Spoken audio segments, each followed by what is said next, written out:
I think we're live and I think we're on.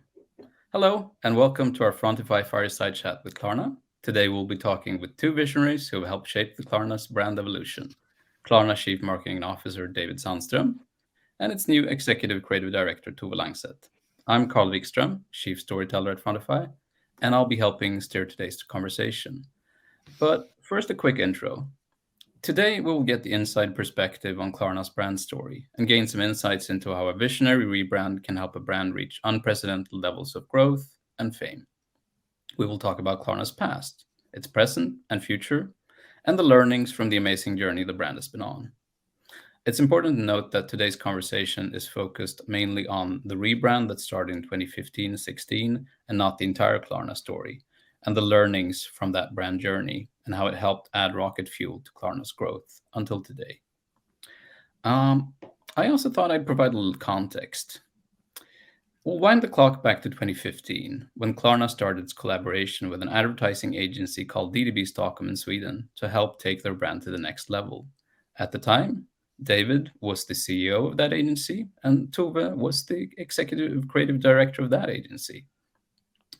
And that really sets the scene. We also worked together in that agency, but I had left earlier for another agency, so I'd never gotten the inside story. So this is not only for you, but for me as well, because I finally get to hear the inside perspective on what happened with Klarna and how the rebrand came about and everything you've learned from it.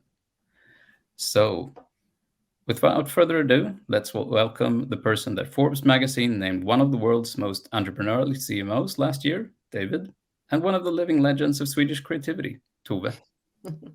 So nice to have you here. Thanks for having us. Thank you. So I thought I'd jump straight back into the beginning. You both worked as consultants to Klarna before joining the brand. When did you first come in contact with Klarna, and what was the brand like before the rebrand?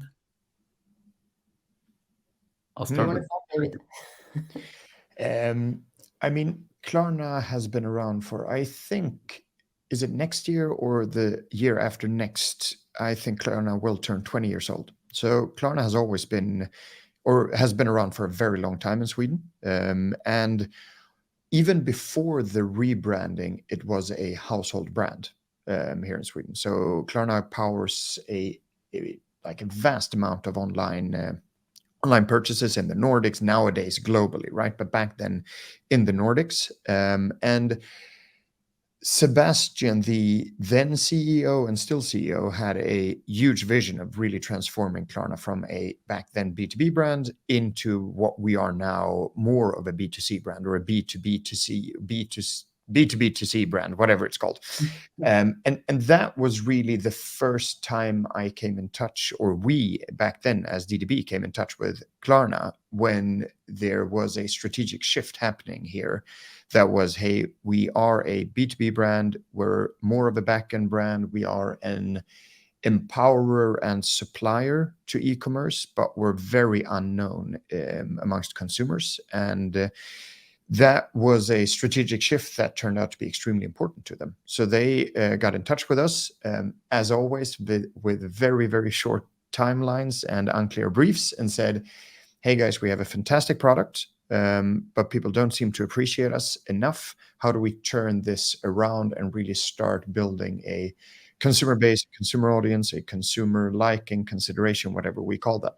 And that was the start. And the first time they reached out to me, and Tove, was not really about, hey, we need a big rebranding, but way more basic, which is a nice thing. Hey, we need a consumer campaign to actually put us on the consumer map.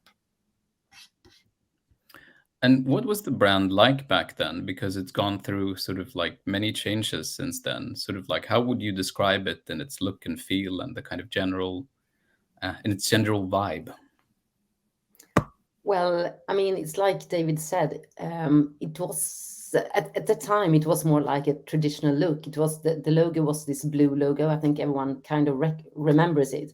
So it had this sort of visual language of blue and white and quite traditional and banky, you could say. And also, I think the whole sort of tonality was more functional than emotional.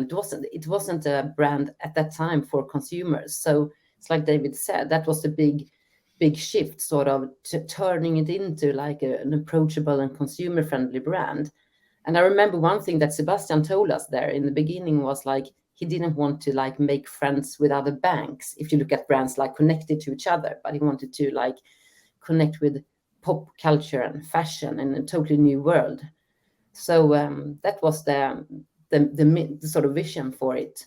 And I also remember that you could feel that the whole sort of look of the company didn't really, rhyme with the spirit that you could feel within the company. So it was basically to align the whole brand with that the spirit you could feel inside the company quite a lot. That's really interesting, both the aspect of sort of literally setting out that we're not here to make friends, but that we want to stand out from and to a certain extent antagonize traditional players, but also that interesting mismatch between what the culture and what the kind of ambition of the company is versus an identity that doesn't really reflect that.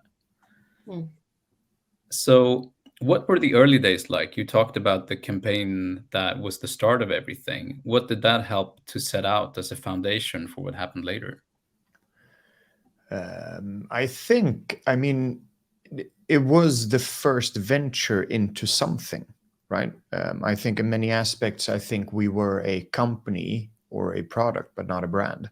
And this was the first time we like took the step into what happens when we start talking about ourselves in a different way, like what happens internally, what happens externally, what happens among stakeholders. And luckily enough, the first campaign went really well. Right, it went really, really, really well, and there are loads of reasons for that, and we can touch upon that later. But I think it set something off, and I agree with Tove that it more probably set something off internally. There was this suppressed pride, suppressed, energy. There was something suppressed about Klarna where it was like, we're probably more than a just bluish kind of back-end B2B fintech company. There's something more to what we're doing. And this just set off some sort of domino effect. So the campaign was truly successful. I think internally, especially in the management team, it felt like we want more of this. Like that was some sort of first fix towards, hey, it's really nice when people start, talking about us and appreciating us and see us in a different light. We want more of this. And that then set off a bigger and bigger and bigger project. And I think in hindsight, this is what we talk about as the rebranding. But as we were in the middle of it, we never talked about the rebranding. We talked about, hey, how do we win the hearts of the consumers? Because like from a business perspective, and I don't want to get too technical on that, but at the core, we offer payment services. The take rate or the money you make from payment services will go down steadily over time, right? Because it is a commodity. The ability to pay for things is not going to increase in price and in cost, which in turn means it's not going to, our revenue is declining naturally, or that side of the revenue. So we needed to find a different way of keeping a premium, right? Price elasticity. And the only way for us to go back then was to create consumer preference, right? The Amex model has proven that. So just to be clear, Amex is like 2 or 3 times more expensive than any other payment method out there. And the reason for that is not because it's better to pay with Amex. The reason for that is because consumers love Amex holding that gold, platinum, red, diamond, whatever kind of color you have on that card, and paying with that. You partly get points, but you also get recognition. And the thing they've built up with the customers allows them to take a price premium, right? And that from a business perspective is inspiring. So we didn't go through a rebranding because there was some sort of built up frustration that we didn't get the recognition. At the core of what we did was really starting to make sure that we have a different approach to how we make money and how we price things. It's a really interesting nuance as well, I think, because rebrands are often discussed as if they are an end unto themselves. But the way you're talking about it, it's more a means to how do we create a deeper connection with customers and how do we solve a business problem, because we know what's going to happen in the future when this category becomes more of a commodity. You mentioned recently the role of your founder, Sebastian, but this kind of switch from a more B2B focus to a more B2C focus must have been a kind of major strategic choice. Did you encounter any resistance, or was there kind of fear or any hesitancy about sort of embarking on that journey? I mean, you worked with him more creatively back then, Tove. I obviously worked very closely with him, have been for the last 6-7 years. But I mean, the good thing here, and what the thing that has made this way easier than at other companies, is that the change comes from him. We are a founder-led company, and he is at the helm of that change, right? I often, like, the most common question I get from my peers is, how did you convince Sebastian and the rest of the management team to go down a path like this? Like that's the most common question. Like, how did you pitch? How did you connect to business goals? The interesting thing is he convinced me to go down this path. Like it was really the other way around. And Tove can probably speak more to that, but he was constantly challenging, like, can we push the envelope more? Can we think differently? Can we do something else? Can we be bolder? So me personally, I haven't really been the good thing with all of this founder-led stuff is that when it is, when it's done correctly, and when the founder and entrepreneurial spirit is channeled in the right direction, as it was in this case, being a founder-led company is fantastic, and it's also way easier than being a non-founder-led company. This would have never happened in the public company. I totally agree. I mean, like you mentioned, Sebastian was crucial in the creative process in the beginning. I think it was quite a unique way of working. I see it now when I joined Klarna again, such a huge company, and him being there in those workshops with us, and like you say, David, like actually pushing us forward from every meeting, and also very high level of creativity in himself, I would say. So that was extremely inspiring, and we wouldn't have reached what we did without him being so deeply engaged in it. And I've never been through a process like that before, and not after either. I think it was like unique, actually, and it was super hard and frustrating as well, because it is when you have someone sort of chasing you all the time. But I appreciated it, and I guess, like you say, David, like it was like the first fix to show that what communication and brand can do if you do it right. And then the project developed into more of design and what we now say rebrand, but we were just in the middle of it at that time. I think it's fascinating from a mindset point of view, because often when you look at the role of CEO, as he was CEO and founder, is to protect the business, to secure, but it really shows the impact when you have the mindset of a founder who's more about what can we do to push the envelope, what can we do that takes us even further, when it's about taking risks rather than avoiding or minimizing risk. I'm really interested to hear sort of like now the sort of visual look of Klarna, even though it's gone through many iterations, is approaching point where it's been around for 6-7 years.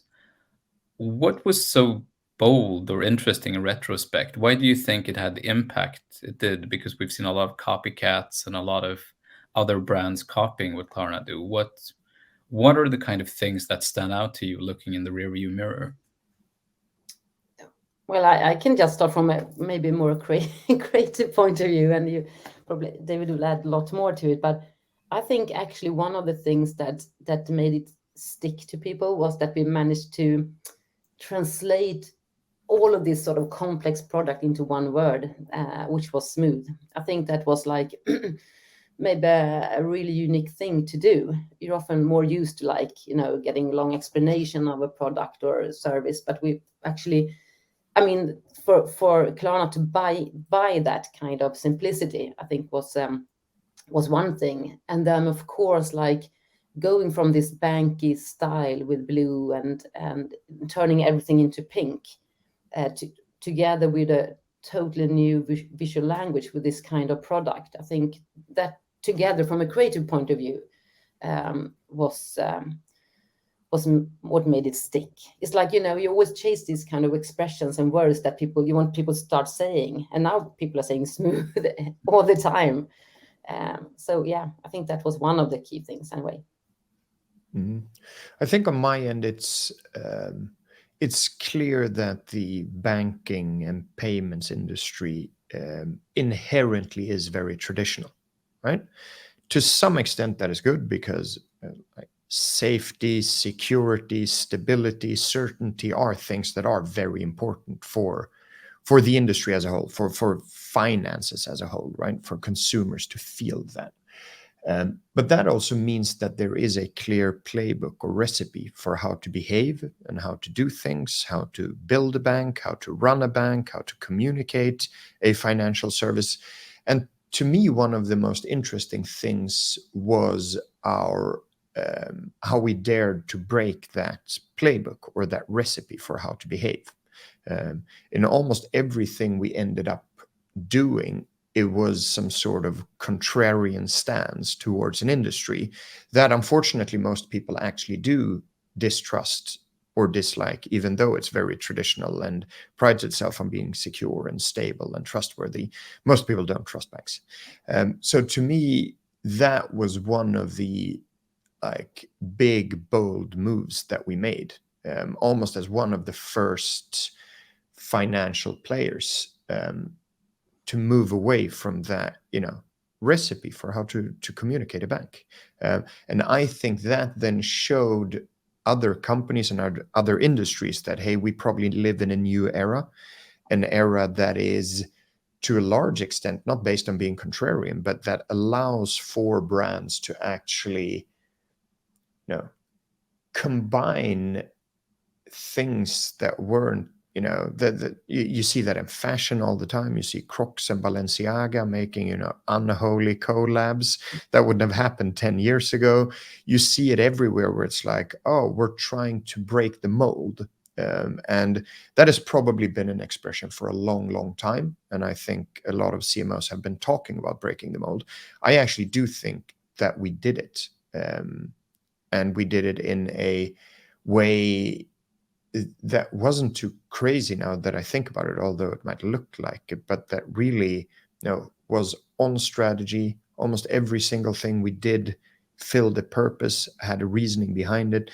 But to me, the biggest thing was really breaking that mold of being a fintech company. We have a question here from somebody in the audience. Did this create a conflict for your B2B conversions when you kind of went more for the B2C route in terms of branding? It didn't feel like it, but it was a discussion that was on the table all the time. Like, can we do this towards our B2B customers? Can we do this can we show up like this when we talk to some of the biggest retailers in the world? As you know, we're now available at Nike, Sephora, Airbnb, Macy's, you name it, the big ones, right?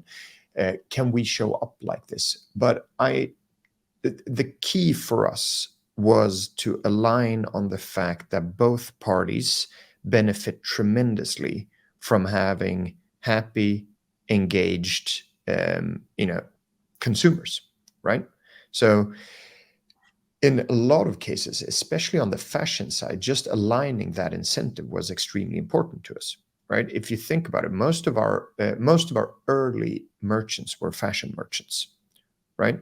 They had spent millions, some of them even billions, on creating a brand, creating an experience, creating a user funnel that is exciting, inspiring, and leads to a purchase.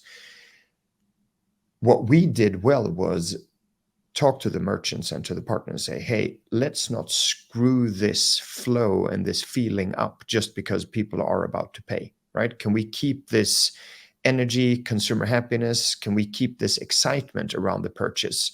Because people are excited. They want to buy a pair of sneakers, right? But usually when they come to a payments page, some of our competitors screw that feeling up, right? Because it gets boring, it gets bureaucratic, it feels like you're talking to a lawyer all of a sudden and not to a creative director.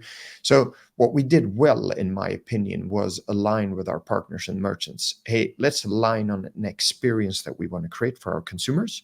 And let's make sure that you obviously as a merchant create that experience, but then on the back end that we value and respect and cherish that experience. So it was less about us showing up, like this crazy pink brand towards merchants, but actually explaining to merchants that, hey, this makes a lot of sense in the greater scheme of things.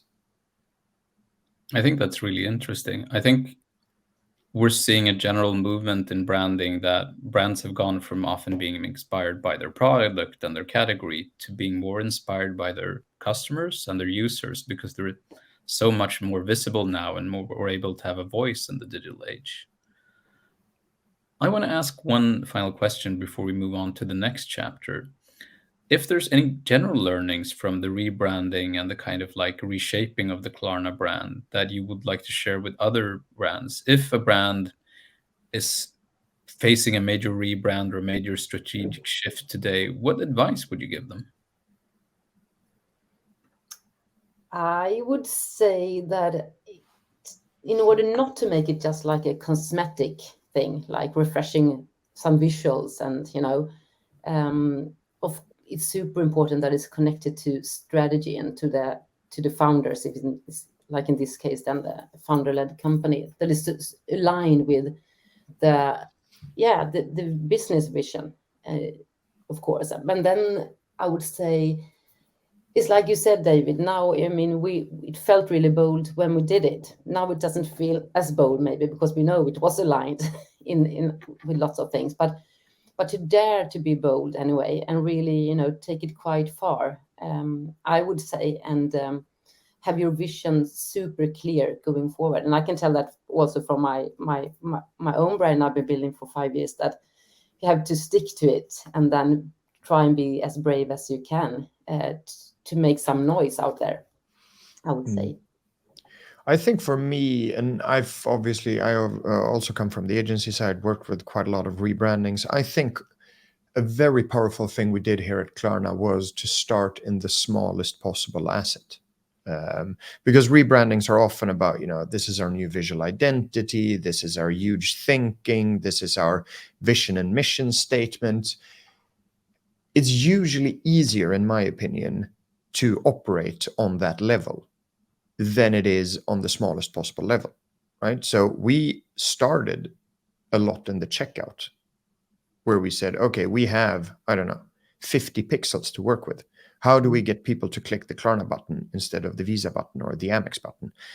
This is not like, I always say, like, I have zero doubt in my mind that my team here will create the best, huge campaign out there. If we have a billboard on Times Square and the best producers and photographers and whatever in the world, I'm not saying it's easy, but it's easier than to say, how do we convey a brand in the product in the smallest possible pixel asset? And I think that was the hardest thing for me, at least. Like, how do we do it? Like, how do we convey the brand in a subject line for our emails that we send out? We send about 3.8 billion emails a year. Like, how do we convey the brand there? So I would say start in the hard part rather than starting in an end where it's like, here's our color palette and here's our, this is our mood board for the new brand. Like, I don't want to belittle anything, but that to me is like, that's playing on easy mode. I'm actually remember, just when you're saying that, I remember that one of the first meetings we had with presentations with Sebastian, and we had those great mood boards of fantastic images and stuff. And he said, yeah, it looks nice, but where is this picture with this? Exactly like you say, the checkout. How's the symbol going to look like? Yep. So I think, like you say, David, I think it's like for being a famous and admired brand, you need to put all the love and craft and affection into all the details from that thing going up to the top, and that's often the hard thing. So yes, it's like having to do everything basically, but starting there maybe. And it really feels like the rational endpoint of consumer commitment or customer commitment, knowing that yes, you can make all these kind of nice mood boards and things that work well in an office or a presentation, but that's not how it's going to show up for the customer. So how can you make sure that every part of the customer experience delivers something emotional? I'd like to move to looking rather than in the rearview mirror to where Klarna is today. But what have been some of the major milestones for the brand looking back? What has been important in the brand's evolution since the rebrand? Because you've done so many major campaigns, so many major bets, enter new business area. What are things that stand out to you? I think David has to answer. This is on I the mean, inside. a lot of things stand out, but if I would single something out, I do think that our entry into the US market and it's hard to say that we dominate the US market because we have players like PayPal there, and but like taking a Swedish brand with a fairly strange Swedish name, with a new visual identity that isn't, I would say, traditionally American, an offering per se that isn't traditionally American. I remember us entering the US market like before. We've tried a couple of times. So the first time we tried to do it with Europeans probably know that a lot of online purchases in Europe are made through what we would call an invoice, right? So you buy something online, you get the product, and with that product you get an invoice, and you have 14 or 30 days to pay that product. Very, very common in the Nordics, extremely common in the German-speaking countries. In the US, no one knows what an invoice is. Like literally no one knows what an invoice is. That might be utility bill or something like that. But the notion of like, so the product was off, the name was off. I wouldn't say the branding was off, but the branding was an acquired taste at least. So our entry as a company into the US market and what we've done in the US market, where we now have a brand awareness, an aided brand awareness of 50% plus, where we have millions of daily app users, where we have, I think it's 20 million-ish customers. It is just an amazing accomplishment in many ways that we've done, both as a business, but also as a brand, to establish I think if there are any entrepreneurs listening, I do think everyone knows how hard it is as a European company to conquer the US market within 3-4 years. So that is the thing that stands out, in my opinion, by far. And we did a lot of things, like entering the US market also required us to think more like Americans, and like what is truly American, because Americans like American things, right? So what is truly American? Well, it turns out the Super Bowl is very American. Turns out the Chicago Bulls are very American, right? So we've also done a lot of things from a brand/marketing perspective that really show that we mean business in that market. But yeah, that has opened up a lot of other questions, like do we want to have a global brand? Do we have a regional brand? Do we have a global brand with regional nuances? All of those questions that a lot of companies ask themselves. But the US launch, the US adventure in general is the thing that by far stands out, in my opinion. And to follow up on that, have you arrived at an answer? Sort of, are you a global brand? Are you a brand that's best when it's kind of regionally adapted? Or is there some middle ground? How do you see it these days? I think me and Tove are working on that as we speak, but I do think we have been to, like, it's also, I think a lot of these things come in phases, right? When you scale and when you grow at a tremendous pace, you want to be as centralized as possible. Because if you're uncentralized and you're growing fast, bad things happen. You can just trust me on that. I'm not going to go into details, but just bad things happen if you grow in an unorganized way. So when you grow quickly, you want to be centralized, you want to have a global brand. As you mature as a company, I do think regional nuances play a role, because especially in our industry, money is regional, right? There are very few, if any, global retail banks. And there is a reason for that, because money, credit, shopping is seen differently, right?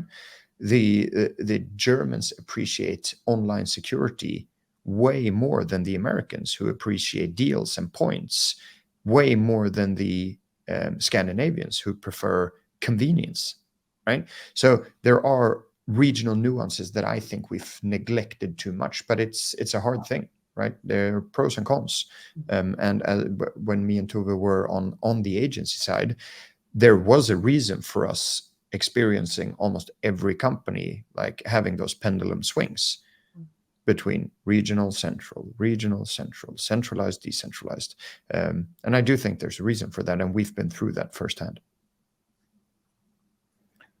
Another follow-up question I'm interested in based on that is that you worked with a lot of creative partnerships, both to build the brand in general and to establish it in the US market. Snoop Dogg, Lady Gaga, A$AP Rocky, Paris Hilton. What has been the compass for choosing these collaborations? And when you interact and try to do something that's connected to culture, what shapes your choices? Tove, did you do the Snoop campaign? I don't remember. I was involved in the Snoop campaign still at the agency. So, I mean, let's see if we look at it the same way. But as I see it anyway, Klarna has been, I mean, I think all great sort of collaborations boils down to some kind of authenticity in some way. And how I see it anyway, that I think Klarna has done well is like approaching people that, you know, generally engage with the brand, and also with our target audience, you know, that they're relevant. But what I like with all the people that has been collabs with is that they have some kind of similar spirit to Klarna, you know, quite bold and playful personas, and also like people pushing the boundaries. So for me, I think that has been like a connection between all those collaborations. Of course, Snoop was also because of the whole wording with smooth and so on. But do you agree, David? Like, no, I agree, especially, you know, like when choosing the actual individuals. I do think that an alignment of core values is very important, and it doesn't only come down to the actual individuals, but we've also worked with, you know, the drag queen community was the first campaign that we did when we entered the US market. RuPaul's Drag Race was huge back then. It might still be, I'm not sure, huge back then. But choosing a community that is, you know, fairly widely popular or interesting, at least as we saw with RuPaul's Drag Race. I think it was only second to the actual Super Bowl in viewings. Back then, it was extravagant, it was colorful, loved shopping. I have to say they do. So like aligning the values either with communities or with the actual celebrities is quite important. Like also when we partnered with A$AP Rocky back then, I mean, a love for creativity and craft, so I think we've been partly fairly good at choosing ambassadors and partners who align with our brand and what we want to portray. But I also have to say, like, we have been fairly opportunistic in trying to pick ambassadors who have a huge platform or are about to get a huge platform. So with Paris Hilton, I think we struck gold just because, you know, the Y2K trend was coming. Paris Hilton had almost a rebirth, grew tremendously in popularity. So we're obviously trying to pick ambassadors that are right for us, but also right in time. Really interesting. So not just the person per se, but also both values, but also the following and the timing in terms of their impact on communities. Yep.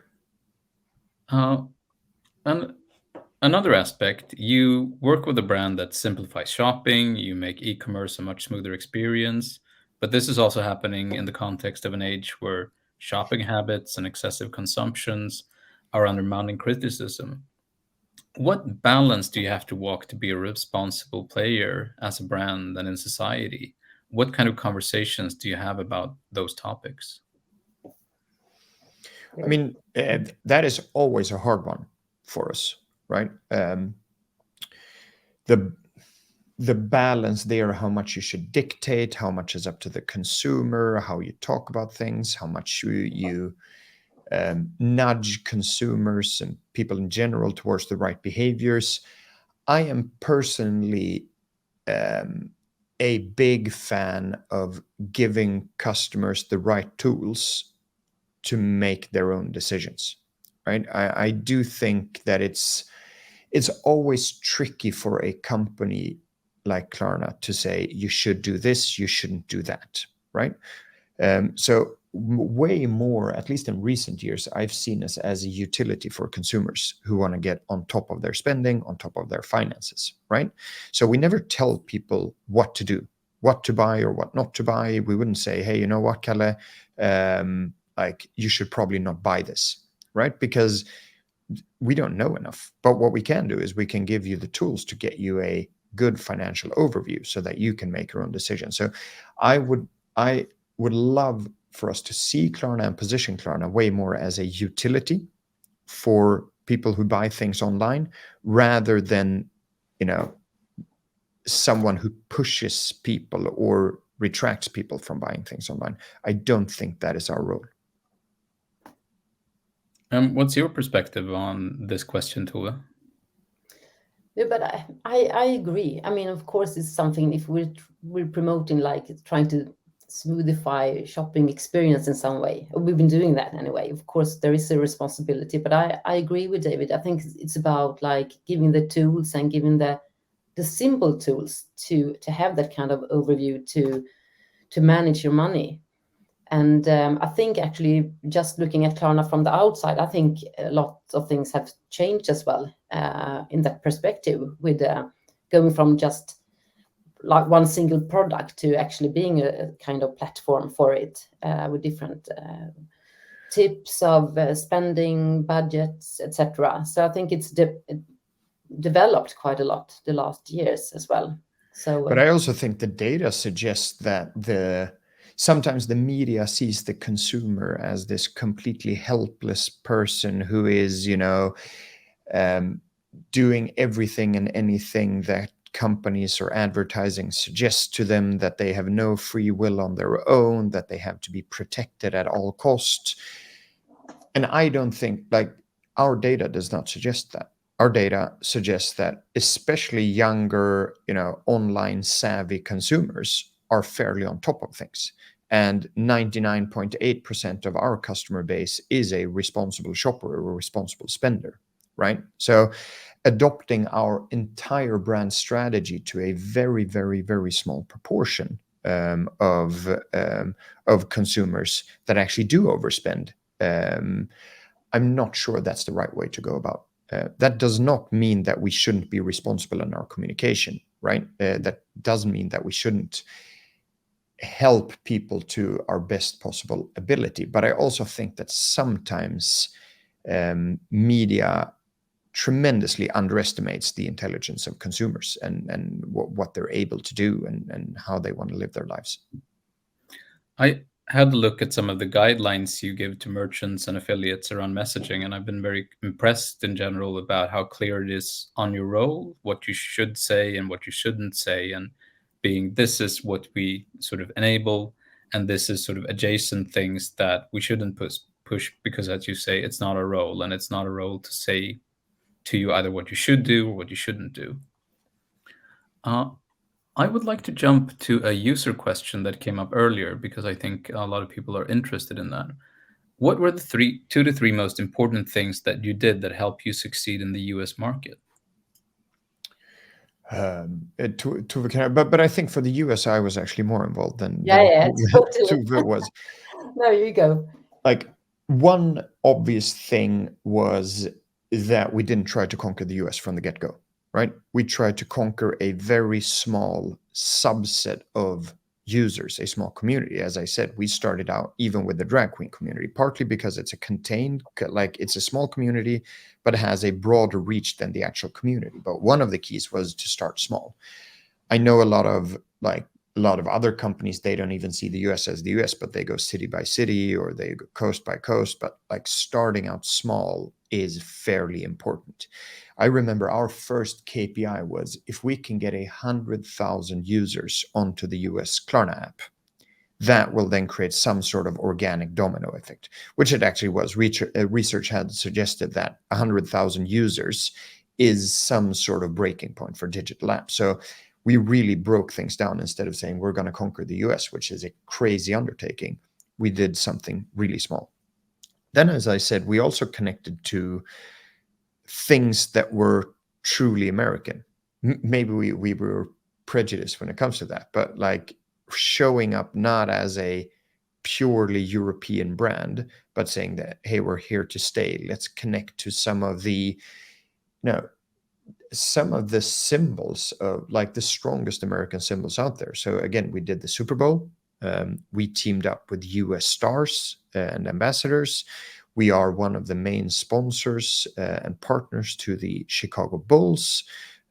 We also partnered up with partners like Macy's, right, which are like truly American in many ways. So we try to also see that, hey, what are the strongest signals for actually being present in the US market? So we did a lot of those things that actually all then laddered up to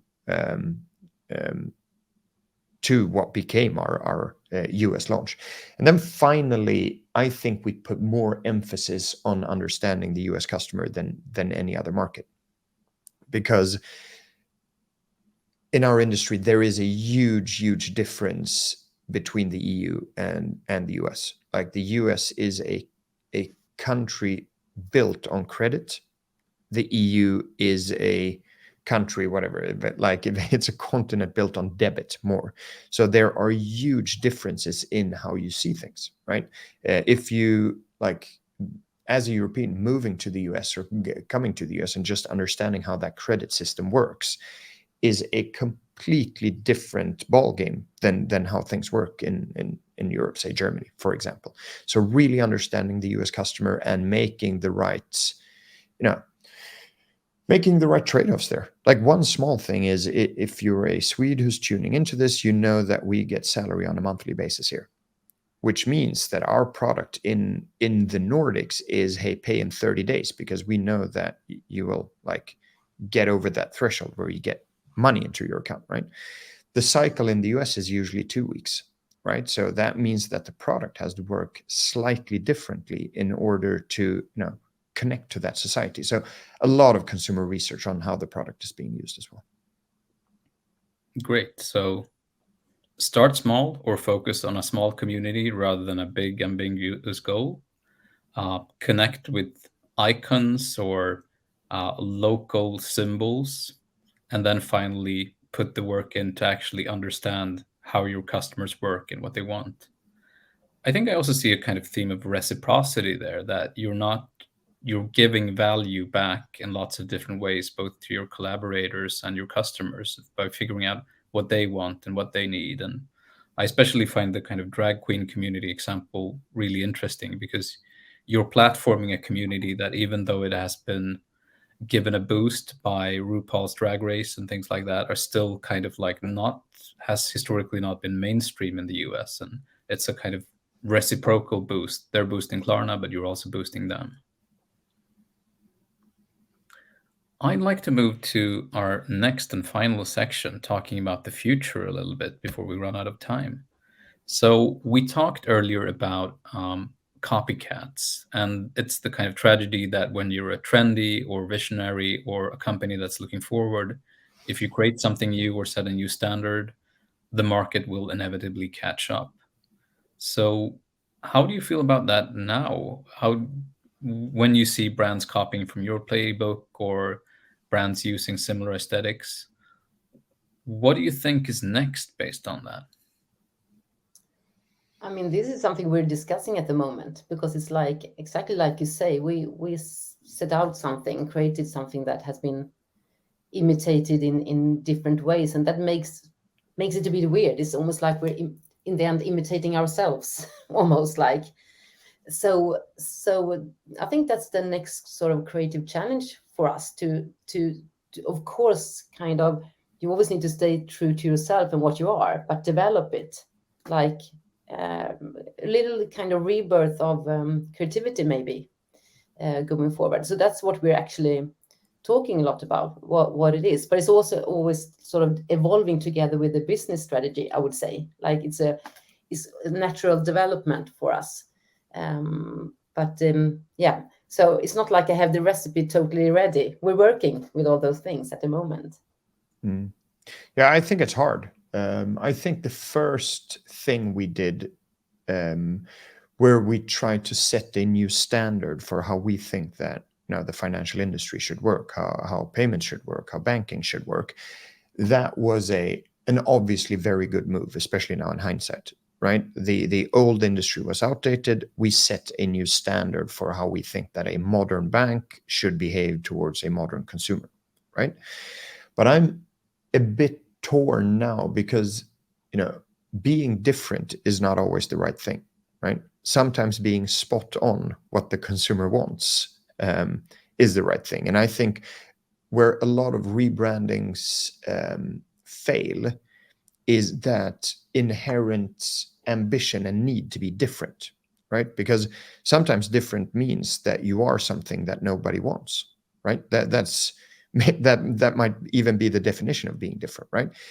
The first move, we deliberately wanted to be different because we knew that the financial industry was disliked, distrusted, hated. No one really wanted to interact with the old players. Now we've set a new standard, and we are in a space that I personally actually think is quite good for us, right? So I'm torn in the fact, do we want to be different from that once again? Because if we're different from that, we might end up in a spot that is, not very desirable, where it's just different, right? And I've worked with so many rebrandings where, you start out with a positioning, and, I usually end up, at least strategically, with thinking that the best position is right in the middle, right? In the middle of what people actually do want, right? A positioning of fashion is, or a positioning of, a restaurant is tasty food, right? Why would you want to be extremely different from, like, that is exactly what people want? Then there might be different ways of saying that. So this was probably a long rant about, like, now that we are trying to reinvent ourselves, I do think I want to thread a bit carefully in that, because it's easy to end up in a place that is very different once again, but I fear finding ourselves in a position that actually is different, but that no one wants. I think you really have a point, and I think like the brands that are great, been great for ages, is always like staying true to who they are, but then finding ways of being big and for everyone basically, but in a surprising then maybe way. It's not like reinventing themselves every year. It's like staying to who they are and just refreshing in some way, and developing with the products, of course, is super essential to it. Our friends at the Collins agency, who we collaborate a lot with, often talk about that you don't want to just be a leader as a brand. You want to be the only, sort of the brand that covers all the bases and has the kind of perfect sweet spot. But I also want to come back to an interesting point you raised, which is that things look quite different today. Sort of like you were setting out on a challenger journey 7 years ago, and now you've accomplished marvelous things in quite a short time. But that means that the rules of a potential rebrand or a refresh has to be different because there are other stakeholders to manage. There's much more to lose. How do you navigate that when you know that you're more in an incumbent position rather than a scrappy startup? I mean, that comes back to the different phases. I think you're really like, you hit the head on the nail with that, because I mean, in the first rebranding, in many ways, we had nothing to lose, right? Whatever we did would be different and would put us forward. And I do think, in all fairness, the main task and ambition we had with the first rebranding was getting attention, right? We knew that we had fantastic products that had huge utility to both consumers and merchants, but the world didn't know about them. So we rebranded, we screamed from the bottom of our lungs, we brought Snoop Dogg on board just to say, hey guys, listen to us. We have something great to tell you. Here are the products. We have evolved beyond that, right? We have 150 million consumers. We have 500,000 merchants connected to our services. With that comes some sort of responsibility, right? The more of a industry standard you become, the more responsibility do you have to take. Like just post-COVID, I mean, we saw a huge onboarding of people 70 plus who started to buy groceries online, right? And at the same time, we still had a 22-year-old buying makeup at Sephora or new sneaker. Like, so with that size comes responsibility. And I do think that we need, with some sort of humbleness, take that into consideration when we rebrand now. It is not this tech product that, you know, one needs to scream from the bottom of our lungs in order to get attention. It is something else, right? And that something else needs to be at the core of the rebranding. So even if we're now moving into a phase where we have to once again ask ourselves the question, like, is the brand doing the right kind of work for us? The outcome that we're looking for is a different one than the attention-seeking outcome. Yeah, because back then you were creating a relationship with potential customers, and now you're renegotiating the relationship with users who've gotten used to the platform and how aspects of it work as well. Do you think a brand needs to reinvent itself more often today? Because we talk about rebranding as if it were one big thing, but it feels like you've been constantly tweaking and fixing things about the Klarna brand, and things have moved ahead sort of with every campaign. Is there a need to sort of move faster or sort of constantly change things today, or what's your view on that? I think that maybe especially in fintech, there is a need of always evolving in some way. But I think it's such a crucial balance between like being flexible and adaptable and connected to authenticity. Why can't I pronounce this word? Authenticity. It's totally impossible. No, but to have that balance, I think like great brands, that's what I mentioned before, always manage to do that, like refresh and evolve, but without losing themselves. Because I think there is that might also be the challenge for us, that, you know, always having this sort of rebel mood in us in a way, that sort of handle it a bit more carefully when you're growing older, basically. So it's like keep the spirit within the company, but maybe don't maybe not like change too drastically, I think. Yeah, I think you should like just be clear on what dimensions should change almost on a weekly basis, what dimensions change on a yearly basis, and what dimensions are there for the ages, like where you build the brand equity. And I think, for example, such a simple thing as our brand color pink, I'm personally probably never going to change that, because I do think I do respect how habitual people are per se, when they click things, when they see things, when they choose things, when they associate things. I respect basically the money and energy that has been put into associating that with Klarna, right? So there are a couple of core brand aspects that we will probably never ever change, whilst there are aspects of our communication where I'm a bit disappointed that we don't act or change faster, right? The thing is, when you start bundling everything into one and change the core components and the brand equity as quickly as you change, you know, email headlines, or vice versa, you never change email headlines because you think that you don't want to rebrand, and that is when you're in trouble. So I think just having a clear sense of, you know, what is fast paced and what is okay from a consumer perspective to actually change, you know, have a velocity in change, and what are things that you should never change. And to me, like the brand promise of making especially online payments as smooth and fast and secure as possible, that is never going to change. Like that is at the core of what we do.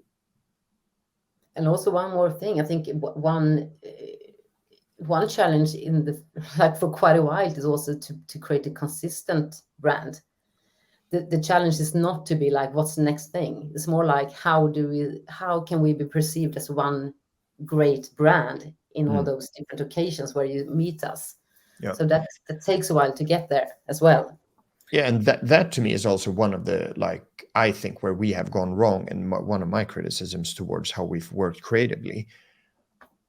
I think we don't need more things. We need more of the same, right? So we should come up with one thing that we create 1,000 variations of rather than 1,000 different things. And we have been more on the 1,000 different things level rather than digging deeper into one thing. And that really has to change, speaking of consistency. So it's probably reinventing the same thing 1,000 times rather than having 1,000 things and thinking that that is reinvention. It feels like there's always a few annoying paradoxes at the heart of branding. You have to change, but you also have to be consistent and create continuity. So it feels like exciting things are happening, but you're on at some level the same brand you've always been with the same values. So it's expressing things in a new and surprising way, but that just reaffirms your sensation or feeling of what the brand is. It's a tricky thing to pull off. I would like to ask one final question before we hand over to user and audience questions. What's your final advice to brands who have to navigate this fast-changing world? What do you think can help others make their own Klarna journey? What have you, and to make it even more specific, what have you learned in the last 7 years that you wish you knew from the beginning and that you'd like to share with others? Oh, wow. You start, David, from the inside. Thank you. I think. It feels like I didn't know anything 7 years ago, and probably in 7 years from now, I will have the same eerie feeling that I don't know anything or didn't know anything. I mean, there are so many things I think that are important, but one for me, as I started with, like I often get the question, like, how did you convince the rest of the management team? I think it is absolutely key for marketeers to be in an environment that appreciates the power of marketing and communication, right? So rather than on a daily basis try to convince your peers and people around you that what you do is important, try to find yourselves at companies where at the core of their belief system is a belief in marketing. Doesn't mean that you have to be crazy or that marketing does everything, but I think I have personally been very, very blessed with the fact that Klarna actually does appreciate communication, does appreciate marketing, sees the power of what that can do both externally and internally, rather than me being in a spot where on a daily basis have to convince people and sell my craft. And like, it is very, cumbersome. So that is really one of the things, like pick your peers and pick your place to work. And I at least to many people, I actually say, do not waste your precious time at a company that is never going to appreciate what you do.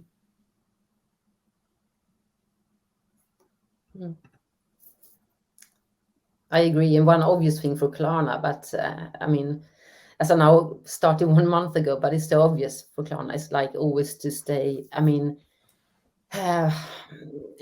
embracing change and innovation. I think it's like to create a great brand is like, it's not a journey. It is a journey. It's not like it's a final, destination. It's like every day continues, and just embrace that. And for me, being now on the inside of Klarna, you can see the whole business is set up like that, which is, I find, very, very, very inspiring. And I think that's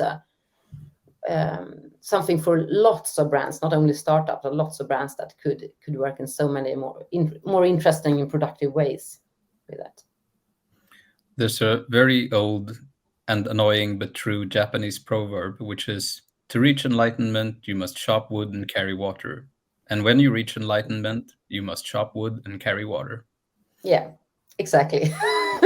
That is basically what we do on a daily basis. Yeah. I'll see if we have some final questions from our listeners. We have one from our old friend Patrik Birkane. How would you describe the energy of the Klarna brand? For me, it has almost a renaissance feel to it. Yeah, I mean, maybe this is more for Tove. I'm not good with energy and stuff like that. I'm better with, money and product market fit and flywheels and stuff like that. But I do think the interesting thing is like Klarna is way more of a payments and shopping company than a traditional bank. And I do think that one thing that we have respected throughout all of our brand and throughout our communication is that, although you had a different kind of question, Kalle, but for most people, shopping things is a joy, right? You look forward to getting that drone, that Lego set, those pair of sneakers, those sunglasses, whatever it is, you feel excitement around that. You want something. And I do think, although maybe consumerism has gone too far, things and stuff have been around since the day where people took like saber-toothed teeth and hung around their necks, right? People like things. And to me, that energy and that joy and that excitement is present in what we do. And it doesn't mean we have to overdo it per se, but I do think our brand actually respects the fact that people like stuff. And maybe this is very very basic and maybe not an answer to the question, but I don't think it's more spiritual than that. I do think that people like stuff.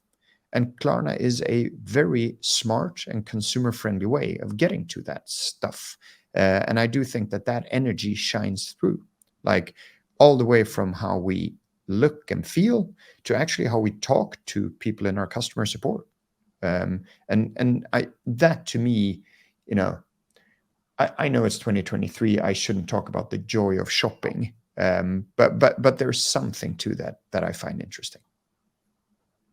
And I think like you say, David, like being on the customer side in everything we do. I think that is the big thing, also creating this kind of energy around the brand. You don't have to be like in rebel at everything we do, but we are different compared to other players. And I think that is something that people appreciate and like. And yeah, it's a good vibe around that thing, I think. Yeah, it's a very emotional truth. And I think it doesn't have to be about owning or shopping for many things, all the things, but it's about the thing you get that's important to you, that helps you do something or achieve something, or gives you a new idea of who you are, sort of like that perfect dress or that perfect new tool or coffee grinder or whatever it might be. So it can be transformative, I think. I think we're over time. So thank you so much for a brilliant conversation. This was so much fun. Yeah. Thanks for having us. Nice seeing you again. Bye. Bye-bye.